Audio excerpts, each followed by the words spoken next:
March 1946, the American sector of Berlin lies silent under a new layer of snow, soft white on top of black ruins. The air smells of wet ash and coal smoke, while thin children dig in the rubble for potato peels and burned bread. Germany has surrendered 11 months ago, but for a young mother named Anna Schaefer, the real war now is against hunger, not bullets. Her radio has sworn that American soldiers are monsters who will steal, hurt, and shame her. Yet the man she walks toward carries a rifle on his shoulder and a bar of chocolate in his pocket. He comes from a country overflowing with meat, coffee and sugar. She comes from a city where bread is cut with sawdust and hope is given out in crumbs. In a world that has just learned how to burn cities from the sky, one quiet choice on this snowy corner will weigh more than all his ammunition and reach all the way to a grave in Brooklyn. This wasn't propaganda, it was reality, and it turned sworn enemies into family across 3 generations. If stories like this move you, please subscribe, like this video, and stay with me to the very end so we can keep these forgotten memories alive. March 1946. Berlin lay under a hard, grey sky, its broken streets dusted with new snow that could not hide the ruins. Half the buildings were smashed open, rooms hanging in the air like broken dollhouses. The smell of wet ash, coal smoke and rotting garbage mixed with the sharp, clean bite of winter. Somewhere, a loose shutter banged in the wind. Somewhere a baby cried, then went quiet again.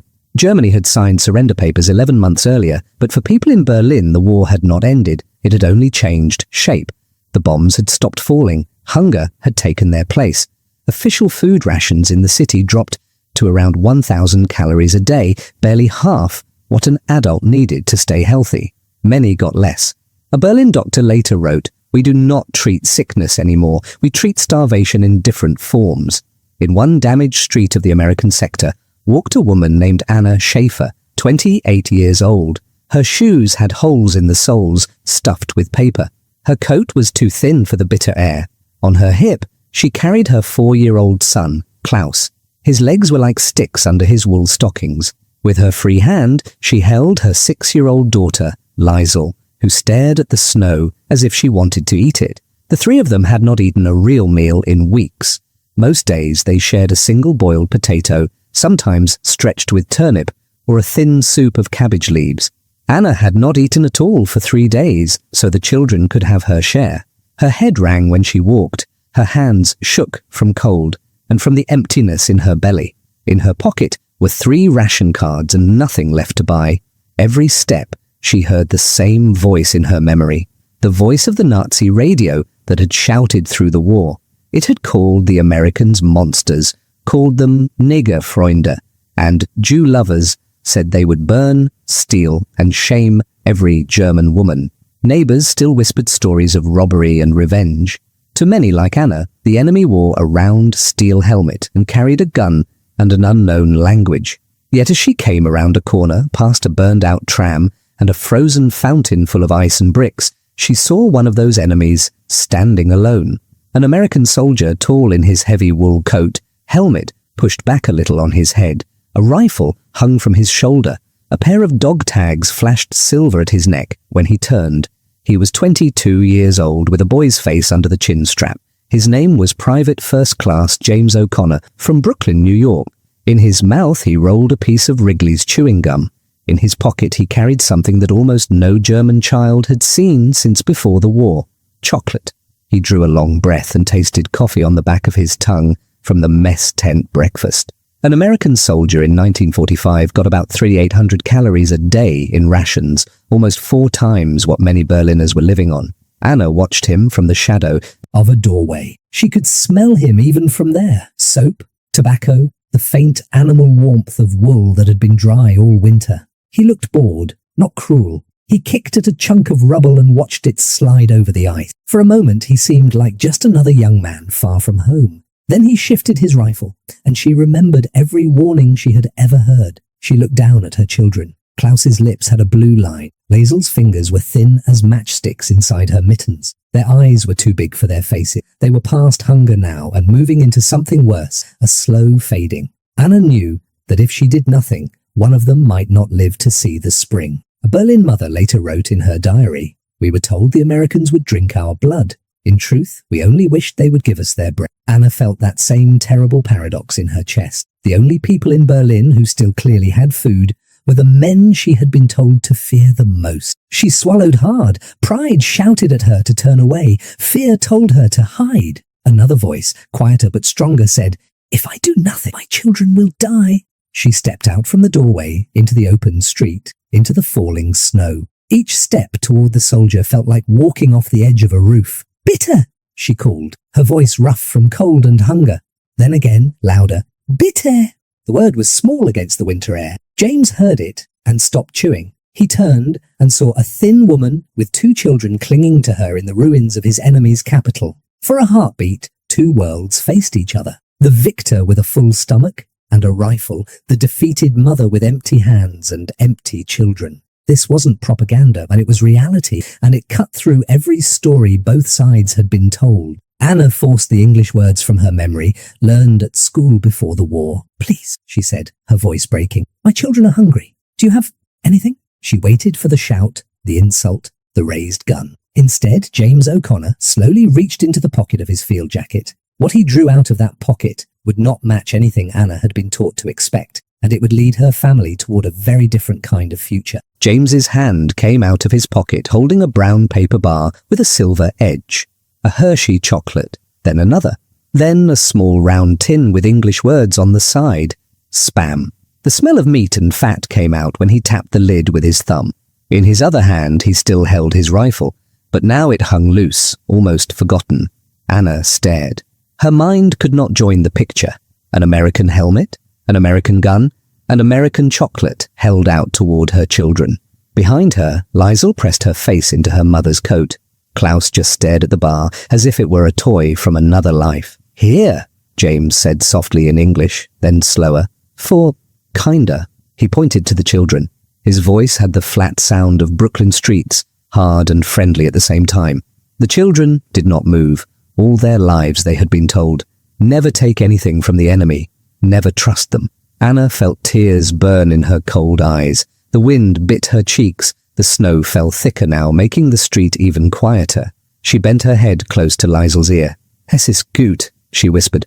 "It's all right. Take it." The girl looked up at the strange soldier. Her small hand shook. James saw her fear. Slowly, he peeled back the paper on one bar himself, broke off a square, and put it in his own mouth. He chewed, then grinned, showing her the half-melted chocolate on his tongue like a silly trick. "See," he said. "Good." The smell hit them first, rich, sweet, almost impossible. At last, Liesl reached out, quick as a bird, took the bar and held it tight. Klaus grabbed at the second one. They bit in, eyes wide. Later, Anna would say, "It was like watching colour come back into a black and white picture." James was not done. He pushed the tin of Spam into Anna's hands, then a pack of Wrigley's gum. She felt the hard weight of the meat, heavier than anything she had carried in weeks. It seemed wrong that one tin could feel like hope. Then he looked up and down the empty street, as if checking for someone. "Come," he said, waving his hand toward the end of the block. "Food."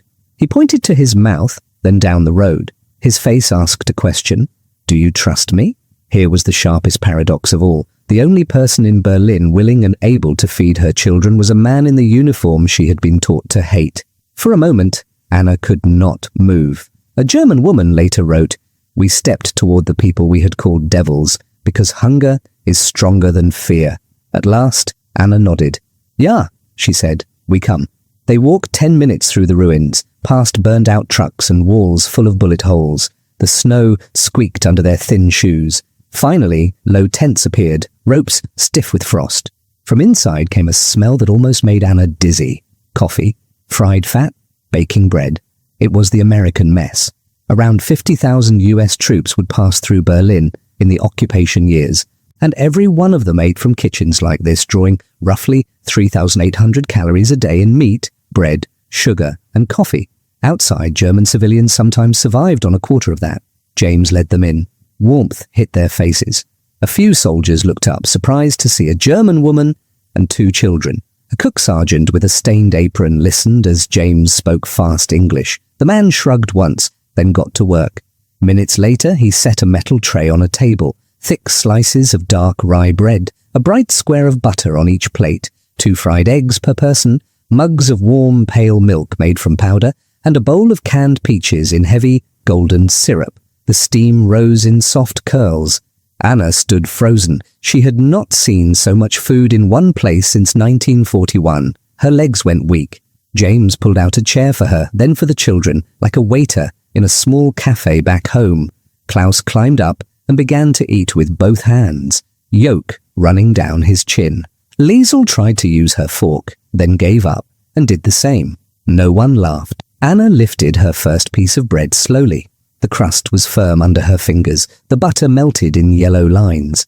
When she bit it, the taste hit her so hard she had to close her eyes. She started to cry, silent tears running down cheeks already burned by the cold. When the plates were empty, the sergeant filled them again without a word.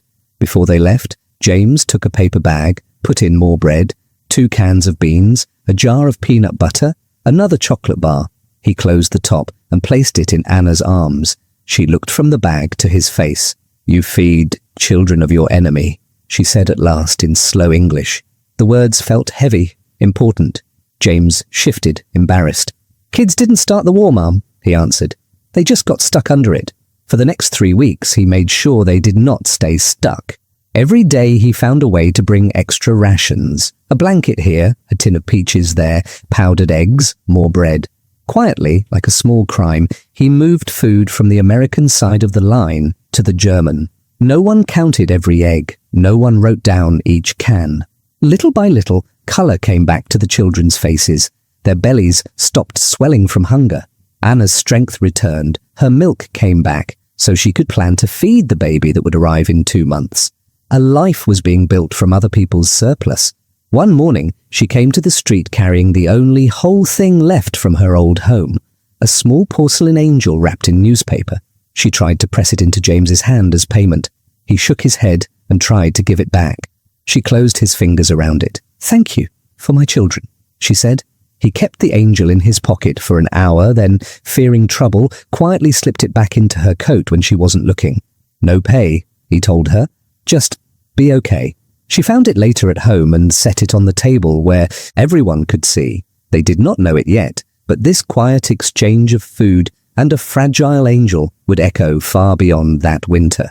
What came next would show how a few weeks of kindness could shape the long years of rebuilding that followed. One morning, after 3 weeks of quiet meetings and shared food, James was not at the corner. Anna waited in the cold until her feet went numb. She watched each American patrol that passed, but none of the faces was his. The next day, she came again, and the next. For months, she walked to that same spot, clutching her coat tight, hoping to see the tall soldier from Brooklyn with the easy smile and the heavy pockets. He never came back. Like thousands of other occupation troops, he had been rotated home. Between 1945 and 1947, more than 1.6 million American soldiers passed through or stayed in Germany. Most left without a goodbye to the civilians they had quietly helped. Anna later wrote, "I kept a place for him in my day as if he were a shift that would start again." Back in the basement room, the porcelain angel sat in the middle of the rough wooden table. Its white glaze was smooth and cold under her fingers. When the children had birthdays, they touched its tiny wings and said, "Danke, Amerikanischer Papa." Thank you, American Daddy. Before they blew out their candles, even if the cake was only a piece of dark bread with a bit of sugar on top. The hunger did not end with James's departure. The winter of 1946-47 was one of the worst in memory. Coal was short, food was short, and Berliners burned broken furniture to stay warm. Average rations in some months dropped under 1,000 calories a day. A city official noted, "We are trying to rebuild an economy on the food level of a concentration camp." Then, slowly, another kind of American help arrived. It did not come from one soldier's pocket now, but from ships and trains. Between 1948 and 1952, the United States sent about $13 billion in Marshall Plan aid to Western Europe. West Germany alone received around $1.4 billion. Money, machines, wheat, powdered milk. It was a huge number at the time, equal to more than $100 billion today. For Anna, these numbers became real in the weight of a cardboard box.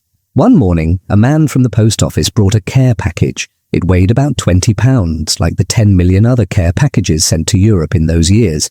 Inside, wrapped in wax paper and brown bags, were things she had almost forgotten existed. Real coffee with its deep, bitter smell. White flour that sifted soft through her fingers. Canned meat. Sugar that shone like tiny crystals. Someone in America, a stranger, had written their name on the box. The same country that had bombed our city now sent us milk and chocolate, Anna later told her children. It was hard to understand, but my stomach believed it first, then my heart. This was another paradox, the enemy as destroyer and the enemy as provider. This wasn't propaganda, it was reality, and it filled her cupboards one can at a time. With a little more food, people could think about more than just staying alive. The city reopened schools. Training courses began. Anna saw a notice for nursing classes funded with American aid money and church donations. She remembered the hospital wards during the war, the wounded soldiers, the crying mothers. Now she wanted to help heal instead of watch people die. She studied in an unheated classroom that smelled of chalk, wet wool, and carbolic soap. Her hands that had once begged in the street now changed bandages and checked pulses. Within a few years, she was working on a proper ward, walking between white beds, hearing the steady tick of wall clocks instead of the howl of air raid sirens. Her children grew with the city. Klaus, the boy whose lips had been blue in that cold street, loved machines. West German factories, helped by Marshall Plan equipment, roared back to life. By 1950, industrial production in West Germany was already more than 1/3 higher than before the war. Klaus studied engineering and later helped repair and extend the autobahn that war and neglect had broken. Laetzel, who had once refused to reach for chocolate from an enemy's hand, fell in love with languages. She listened to British radio, learned English from returning prisoners of war, read American books in cheap paperback form. She became a teacher and told her students, "Learn languages. It is harder to hate someone if you understand their words." In 1950, Anna had her third child, Peter, the baby she had carried when James brought peaches to the mess tent table. He grew up in a world where there was always bread, though his mother never let him forget the years when there was almost none. He studied hard and went to medical school, wanting, like his mother, to be on the side of repair. Through all these changes, the porcelain angel stayed on the table. Each visitor asked about it. Each time, Anna told the story of the tall American who fed her children and refused to be paid. "We owe him our tomorrows," she would say. By the early 1960s, West Germany was one of the strongest economies in Europe. New apartment blocks rose on the sites of old ruins. Shiny cars hummed along smooth roads where tanks had once ground past. But inside, Anna, there was still an unanswered question. Did James know what his food had done? Did he know they had lived? In 1962, she sat down at that same table, now in a rebuilt flat, the angel in front of her. The room smelled of coffee and floor polish instead of coal dust. With careful, slow English, she wrote a letter to Private James O'Connor, U.S. Army, Brooklyn, New York, the only address she could guess. She told the story from her side. She described Klaus the engineer, Liesel the teacher, Peter the medical student. At the bottom she wrote, "Because of you we got to grow up. Your German family, Anna, Klaus, Liesel and Peter." She added a small photograph of the three tall teenagers, standing proudly in front of their new apartment block. Then she took the letter to the Red Cross, asking if they could help find the man who had once called her children kids, in a warm New York voice. Across the ocean, in a city he now protected with water instead of weapons, that letter would soon find its way into James O'Connor's hands and pull him back to a snowy Berlin street he had never really left. Brooklyn, December 1962. Cold wind blew off the East River, carrying the smell of diesel, garbage, and distant smoke from oil burners. In a narrow brick house above a busy street, James O'Connor hung his New York City fireman's coat on a hook by the door. The cloth still smelled faintly of smoke and wet hose water. His hands were rough, his hair starting to grey at the temples. He was 40 now, married, with 3 children who ran to hug his legs as he came in. In the years after the war, James had traded his army uniform for a fireman's one. The tool in his hands was no longer a rifle, but a hose or an axe. In the early 1960s, the fire department of New York answered more than 100,000 alarms a year across the city. "Feels like half of them come on my shift," he sometimes joked to his crew. He saved people from burning buildings the way he had once tried to save them from burning cities. On the kitchen table that evening lay a thin blue envelope, longer than normal, with strange stamps in the corner. His wife wiped her hands on a dish towel and nodded toward it. "Airmail," she said. "From West Germany. It's in English, but—" She picked it up and turned it over. "Look at the writing. It's like someone practiced every letter." James took the envelope. The paper felt lighter than American envelopes, almost fragile. On the back, he saw a return address in a place name he did not know, and a woman's name, Anna Schaefer. The sound of that name pulled at something deep in his memory, like a tune half remembered. He slid a finger under the flap and opened it. A photograph fell out first and landed face up on the table. 3 teenagers stood in front of a new apartment building, 2 tall boys and a girl, all in their late teens, with dark coats and careful smiles.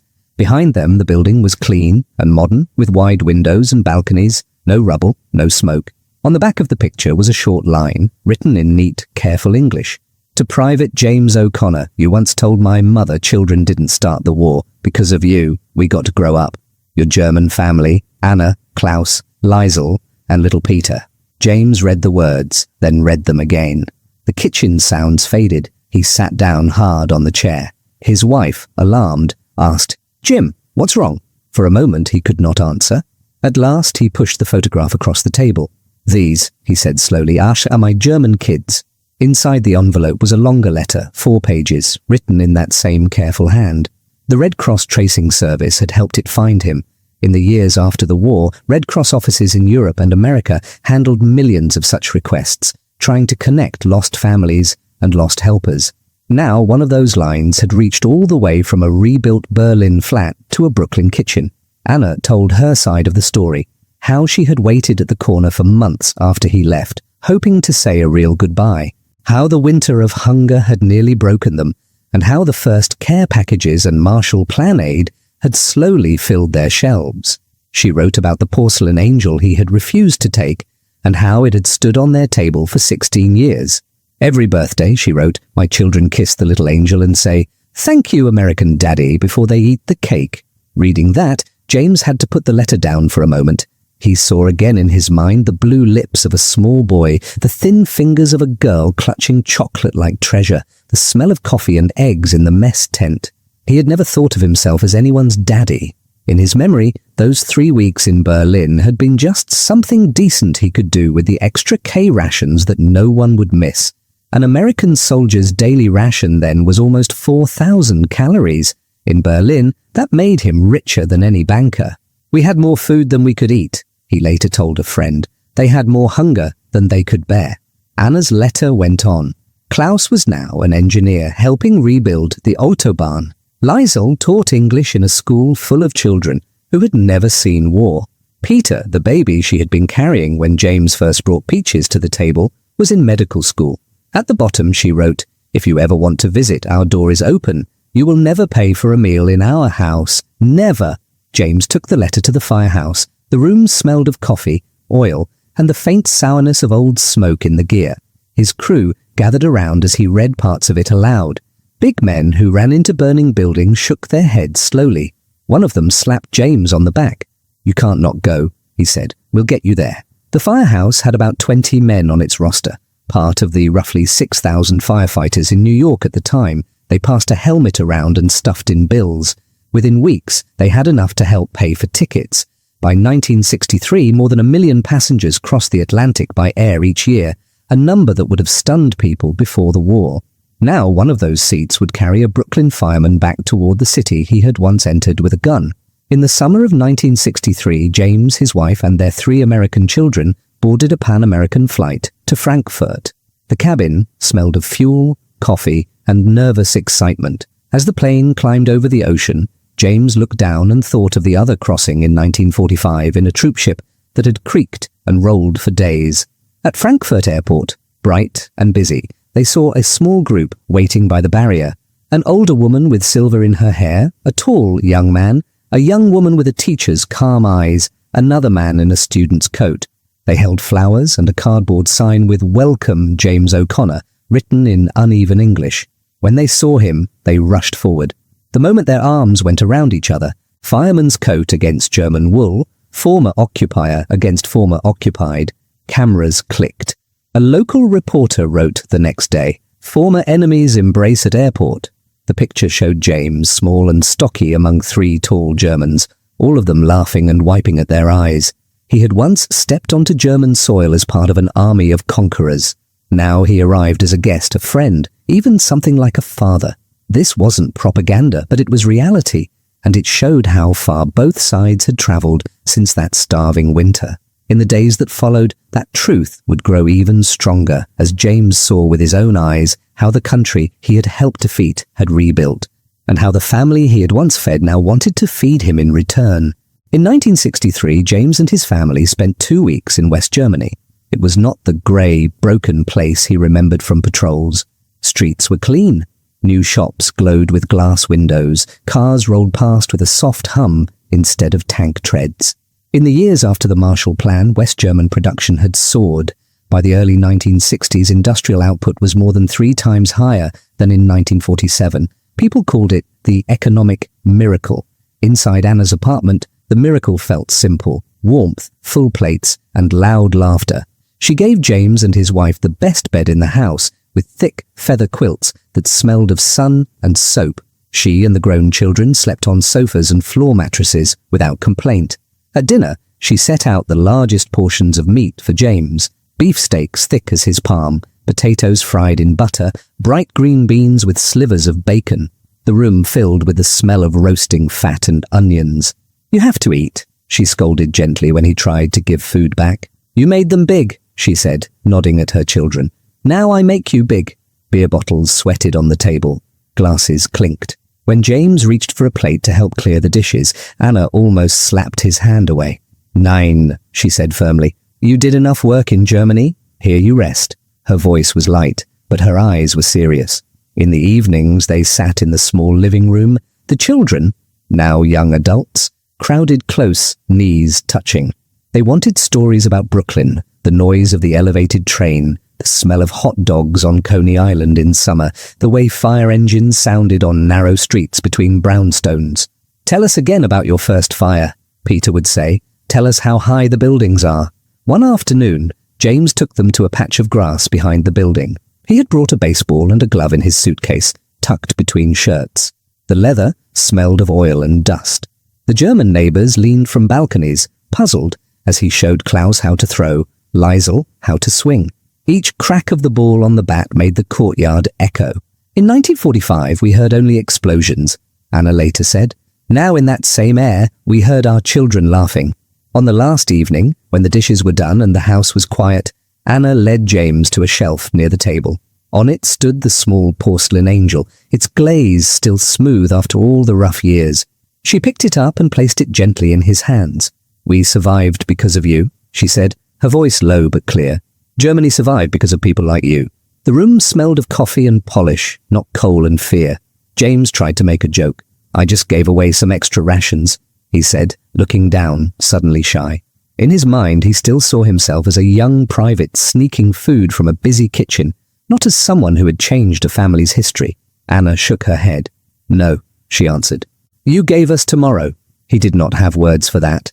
He just nodded and put the angel back on the shelf. It stayed there, the quiet centre of their story. After that visit, they did not disappear from each other's lives. Letters crossed the Atlantic, written in careful English and slang-filled Brooklyn talk. Sometimes there were phone calls too, though the crackle on the line made voices thin and far. In 1970, West Germany had more than 10 million telephones installed, a sign of how far it had come from the days when Anna's only link to Americans was a single patrol on a ruined street. As the years passed, the bond between the former occupier and the once starving family changed shape again. James's American children grew up hearing about the German kids. Klaus married and had children of his own. Liesel's students learned English not only from textbooks, but also from stories of the firemen from Brooklyn who had taught her small phrases in the ruins. Peter finished his studies and became a heart surgeon in Munich, working in bright operating rooms where clean steel and strong lights replaced the dirt and darkness of wartime cellars. People outside their circle still carried old ideas. Some Americans saw Germany only as the country that had started 2 wars. Some Germans still remembered bombings more than chocolate bars. But inside this small group, another truth had taken hold. The man who once came with an army was now called with love. In 2003, another airmail envelope arrived at the old Brooklyn firehouse, addressed to James, now retired and grey-haired. Inside was a formal printed card and a handwritten note from Peter. The card invited him to a wedding in Munich. The note added, "I am the baby my mother carried when you gave us peaches. I am now a heart surgeon. You are my American grandfather. Please come. The ticket is paid." James's grandchildren helped him pack. On the flight, the cabin buzzed with talk, the air smelling of coffee, plastic trays and recycled air. As they landed, he thought again of the first time he had seen Germany from the ground, smoke, ruins and hungry faces. Now he stepped into a modern airport of glass and steel, with bright shops and polished floors. The wedding hall glowed with light. Tables were set with white cloths and shining silverware. The smell of roast meat, wine and perfume filled the air. About 100 guests sat and whispered, curious about the elderly American at the front table. When it was time for speeches, Peter stood up. In clear German and then in practiced English, he said, "This is the man who fed my mother and my brother and sister when there was almost no food in Berlin. Without him, I would not be here. He came to our country as a soldier. Today, he is here as our grandfather." The room went still. Then people began to clap, some wiping their eyes. When the band started to play, Peter's new wife went first. Not to her husband, but to James. "You saved his life before he was born," she said. "The first dance is yours." He held her hand, light in his rough palm, and they moved slowly across the floor, while everyone cheered. Once, James had walked German streets with a rifle and full ammo pouches. Now he crossed a German dance floor with a corsage on his lapel and a full heart. This wasn't propaganda. It was reality, and it showed how far enemies can travel when they choose care over hatred. Yet one last journey still waited for them all, a final meeting where the story of the porcelain angel, the hungry winter, and 3 generations of thanks would come together in one quiet act beside a wooden box in Brooklyn.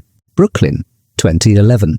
The air outside with Peter's help, in simple English. "When the world had almost no bread left," the letter said, "he shared his bread with my children. Because of him, 3 generations in my family try to carry kindness in their hearts." People in the pews dabbed at their eyes. Some had never heard this story. Later, Peter would say, "We did not come to bury a soldier. We came to bury our American grandfather." Liesl told one of James's granddaughters, "Your grandfather taught me my first real English words. Now I teach them to others." Klaus shook hands with the fireman who had helped send James to Germany in 1963 and said, "Without you, he might never have found us again." World War II had killed more than 60 million people across the globe, soldiers and civilians from many nations. More than 400,000 of them were American, and several million were German. The numbers were almost too large to understand. Against that huge sea of loss, the story of one man, one woman, and 3 children might seem small. Yet their story showed a quiet truth that statistics alone could not. The war had begun with leaders who shouted hate into microphones and radios. It ended, in part, with a private first class handing chocolate to children, and with those children crossing an ocean as old people to thank him. By 2011, Germany and the United States had been allies in NATO for more than 60 years. Around 50,000 American troops were still stationed on German soil, not as occupiers now, but as partners. German companies built cars in American towns. American students drank coffee in Berlin and Munich. They had come as conquerors. They left as students, learning from each other how to rebuild and how to live in peace. As the bagpipes finally began to play, their sound filling the church with a deep, sad music, the porcelain angel stood watch on the casket. It was a small, silent bridge between the hungry winter of 1946 and the safe goodbye of 2011. Long after the service ended, people would remember that simple image, a flag, a helmet, a tiny white angel. It was proof that this wasn't propaganda, it was reality, and that one act of kindness on a snowy Berlin street could echo further than any gunshot. In the years since James first walked through ruined Berlin, the small church was cool and smelled of rain on pavement and car exhaust. Inside, the light was soft. Candles burned at the front, giving off a faint scent of wax and smoke. A wooden casket stood near the altar covered with an American flag and a New York Fire Department helmet. James O'Connor had died peacefully at the age of 88, close to the average lifespan for American men in that year. His children and grandchildren filled the front pews. Old firemen in dress uniforms sat together, their medals catching the light. A pair of bagpipes rested against a wall, waiting to play their slow, sorrowful song. Then the doors opened, and 4 people stepped quietly into the back. One tall man with grey at his temples, one woman with a teacher's posture, another man with a doctor's steady hands, and between them, walking carefully with a cane, a very old woman with white hair pinned in a knot. It was Klaus, Liesel, Peter, and their mother, Anna, now in her 90s. They had flown more than 6,000 kilometers across the Atlantic to say goodbye. Once, James had come to their country with tens of thousands of other soldiers, part of an army of occupation. Now, former enemies crossed the ocean to stand at his coffin as family. In Anna's hands was a small parcel wrapped in cloth. She held it as if it might break, even though it weighed almost nothing. As they moved up the aisle, she could smell polish on the wooden pews, incense in the air, and the faint, clean scent of laundry soap from the black suits around her. The floor creaked under many careful feet. When they reached the front, the priest nodded and stepped aside. Anna's fingers shook as she unwrapped the cloth. The porcelain angel shone in the dim light, its white surface still smooth after more than 60 years, its tiny wings unchipped. Once, in 1946, she had tried to give this angel to a young American as payment for food he would not let her pay for. He had quietly refused it, slipping it back into her coat. Now on this day, she finally placed it where it belonged, on the flag over his casket. The porcelain was cool against the rough cloth. For a moment, the only sound in the church was the soft click as she set it down. The priest opened a paper in his hands. His voice was steady as he read words Anna had written. Both his country and Anna's changed almost beyond recognition. Bombed streets turned into busy shopping avenues. Children once marked as the enemy grew up to work in hospitals, schools, and engineering firms that helped power a peaceful Europe. Former war zones became tourist stops where people bought postcards instead of firing shells. But beneath all those big changes lay the same simple choice James made when he reached into his pocket to follow what he saw with his own eyes instead of what he had heard on the radio. They had come as conquerors. They left as students, learning that even in war, humanity can cross the lines leaders draw. In the end, America's greatest weapon was not its bombs, but its abundance, and the quiet courage of ordinary people willing to share it.